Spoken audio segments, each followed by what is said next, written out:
Kalalalyamla, Kalalalyamla, Yahweh Bashem Yahushai, Bashem Rakakodash. Shalom to you all. Double honors to the apostles of Great Millstone. Shalom to the Akim pushing this word in sincerity and in truth.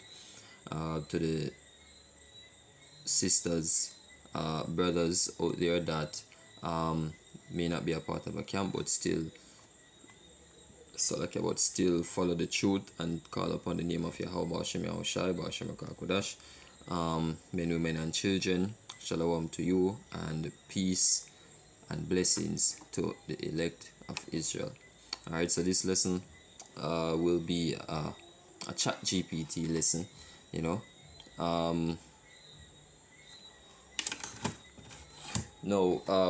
What I've come to understand is that you can actually train ChatGPT and these other AI chatbots to you can train them or prompt them to reason in a particular way, right? You know, so if you are a Christian, you can have it reason based on Christianity, Mormonism, what else? You know, whatever religion, whatever philosophy, whatever belief, you can have it reason. You can have it reason as a insane individual if you want to, atheist if you want to. However, today we're gonna have mega prompt ChatGPT to reason based off of the Bible and based off the context where it consistently speaks about Israel. Alright, so as you can see, I already have the prompt written, so you can pause and read it. Right, so we're just gonna send the prompt and then ask a few questions, and hopefully this video is edifying.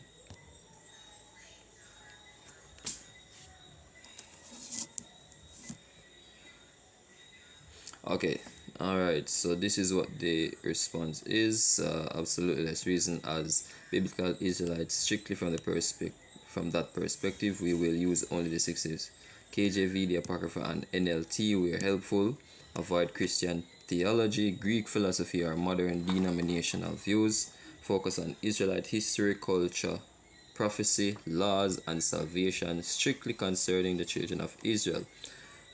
Strong's Concordance, historical facts, link sources when needed. Awesome. Alright, it says, before we begin, please confirm the topic you'd like to begin with. Some options we can explore. Who are the true Israelites today? By blood and prophecy, the role of salvation, curses of Deuteronomy. Okay. Yahushai and his mission according to the scriptures. The covenants, were they ever open to other nations? What's the biblical Gentile context? Okay, now I did already have two questions. These are some very beautiful questions to see what the AI how it will respond to these questions here. But first I'm gonna ask one or two questions that I had in mind.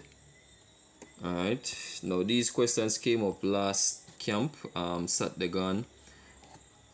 Not necessarily questions that came up, but the idea came to me based off last camp. Alright, so we're gonna ask about Genesis. Bear with me.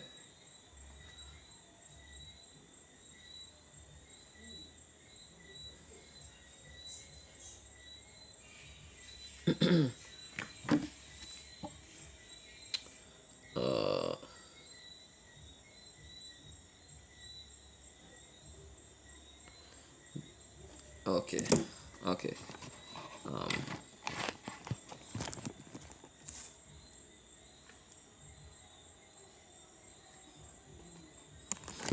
Alright, according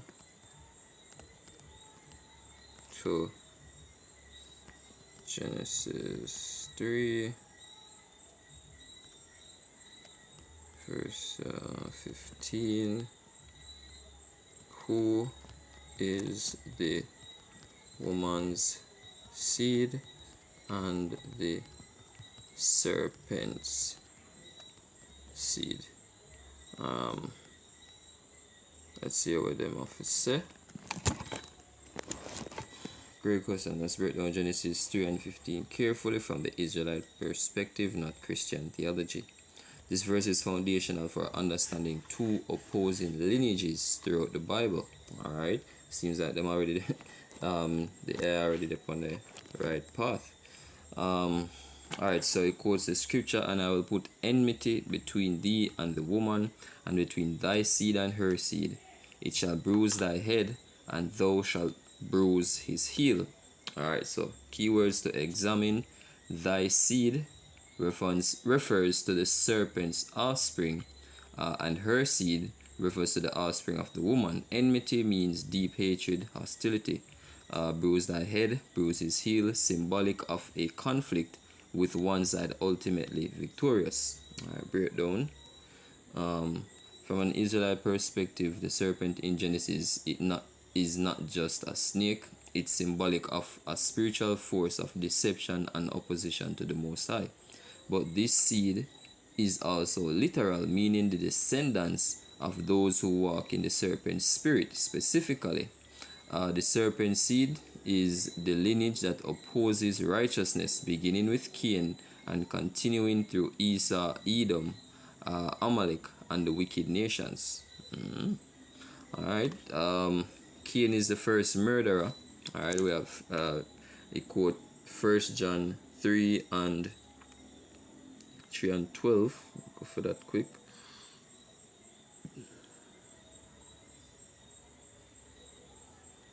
Alright, 1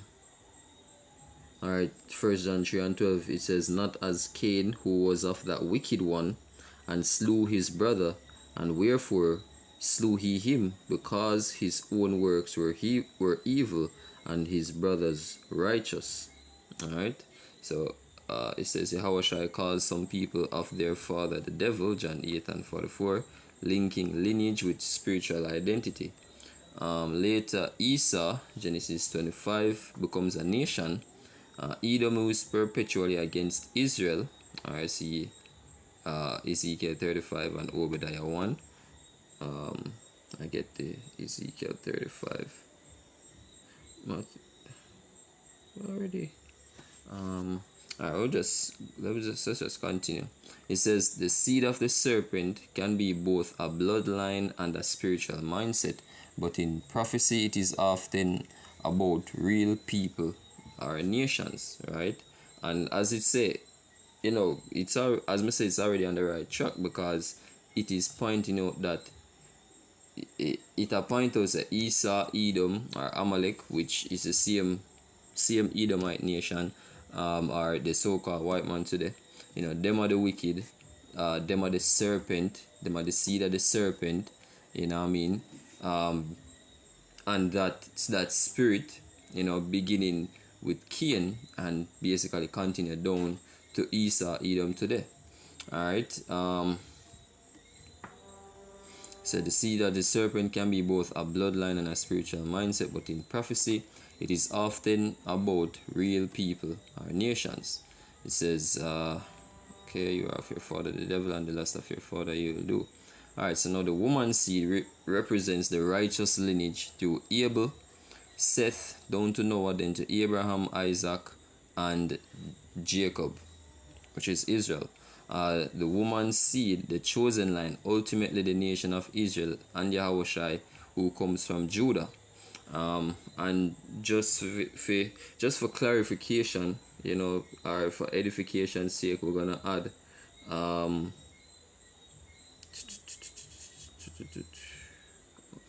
okay.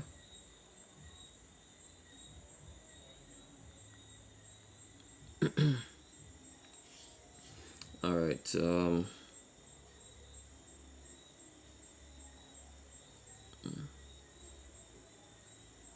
Oh, here we go. Jeremiah 6 and verse 2. It says, I have likened the daughter of Zion to a comely and delicate woman. Right? So that's what the woman basically represents in a nutshell, Israel. And it's the same thing when when you go to Revelation 12. The woman that it speaks of is talking about Israel as well. See? So, and obviously we know that women do not carry seed. Women do not have seed. They bear children after the man plants the seed. And just a little fun fact, just to edify, the word husband or husbandman means tiller of the soil. You see me? And a tiller of the soil will be a farmer who plants seed, basically. Just for edification. Right, so ultimately the nation of Israel and Yahushai, who comes from Judah. It says no. Okay, it's a quote. Galatians 3:16 says, "Now to Abraham and his seed were the promises made. He saith not unto seeds as of many, but as of one." Right. And the dragon was wroth with the woman and went to war with the remnant of her seed. Right. So that Revelation 12:17, as I mentioned before. This shows that the dragon or the serpent still wars with the woman's seed, which is the Israelites, in the end times. Okay, so it gives a summary right here. So,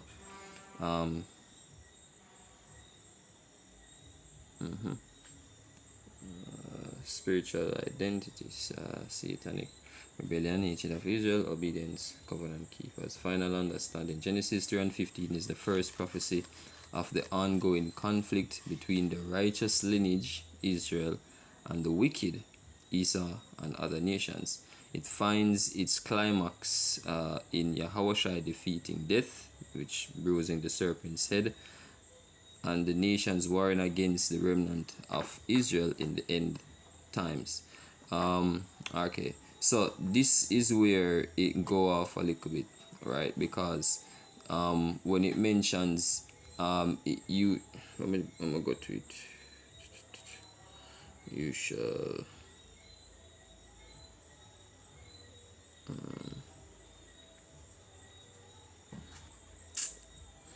Genesis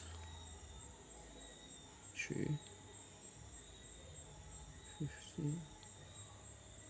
Right. So it says Genesis 3:15, "And I will put enmity between thee and the woman, and between thy seed and her seed."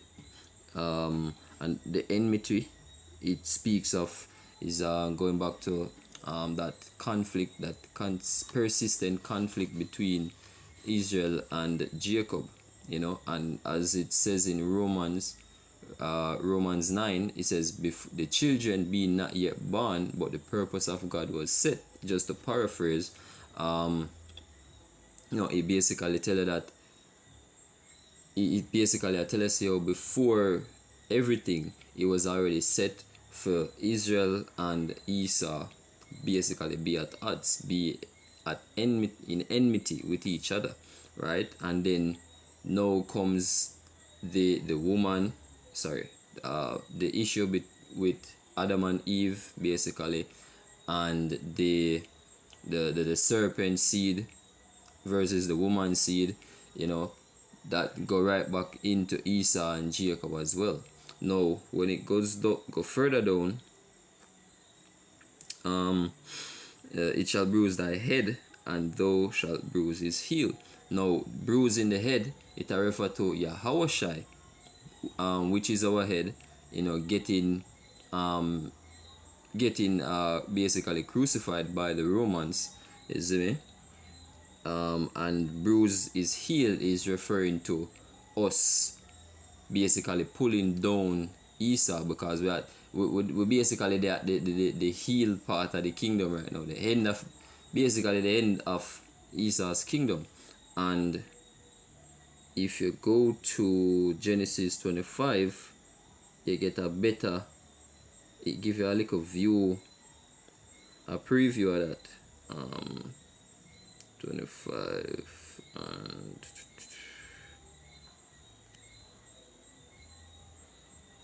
okay, right. Genesis 25 and 26. And after that came is, well, sorry, okay, 25. And the first came out red all over like an hairy garment, and they called his name Esau. And after that came his brother out, and his hand took hold on Esau's heel. His name was called Jacob, and Isaac was 60 years old when she bare them. Right, so he shall bruise thy head, and thou shalt bruise his heel. This is a direct what the right word? What's the word I should use here? This is basically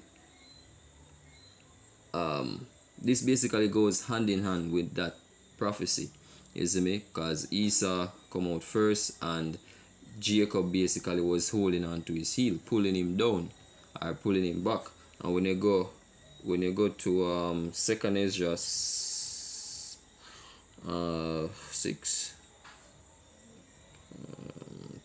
contents. Second Ezra.